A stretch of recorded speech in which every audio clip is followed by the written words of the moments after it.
Yan mga bossing, ito may video na tayo na maliwanag sa mga nagtatanong, sa mga naghahanap, sa mga nag-PPM.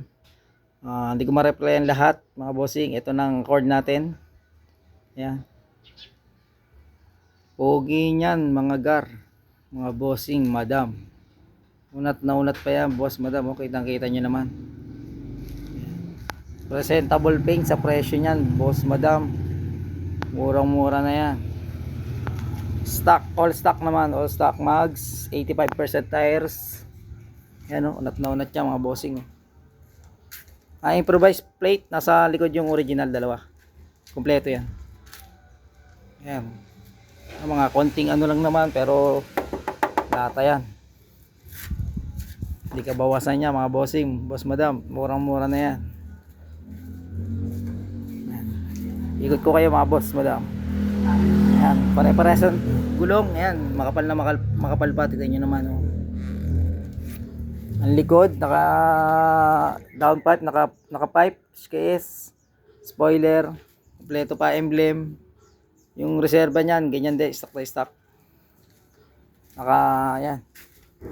Makinis na makinis pa. Kita nyo naman mga bossing. Ang bubong, all goods pa. Sakit ng Honda pero makinis pa oh. Lata pa.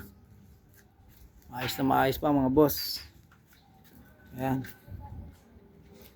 Ang loob, sidings, buong buo pa. Medyo ano lang, faded, pero buong buo pa yan lahat. Walang retoke dyan. Ayan po. Ang head, gana po ang head unit. Aircon, freon lang, pero may blower yan.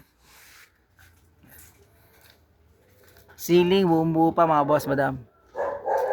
Ayan. Ang issue, ito hindi nabubuksan sa driver, parte dito. Bahala na kayo magpagawa, pero sagot ko sa 60. Sagot ko lahat yan. Ang aircon, tsaka pagpapagawa ng ng pinto. Ito lang nabubuksan. Pero kayang buksan dito para makadaan doon. Ito lang isa. Buksan natin itong hood. Ayan. Naka-sustek strut bar. Ayan. Ayan naman, maayos na maayos pa yan, no? Malinis yan, boss madam. Naka PH SB6 na chassis na yan. Naka PH 20 engine 16 valve. Wiper gana, ilaw gana, busina gana yan mga boss madam. Signal gana yan, hazard gana yan. PM na mga boss. Kitang-kita nyo naman. Poging-pogi yan. Ang presyo natin, 60k. Ako na bahala doon sa pinto at saka sa freon. Kung kayo bahala, sige, negotiable tayo. PM lang kayo mga boss. Ayan o. Location natin silang Cavite ha. Ayan, PM na mga boss.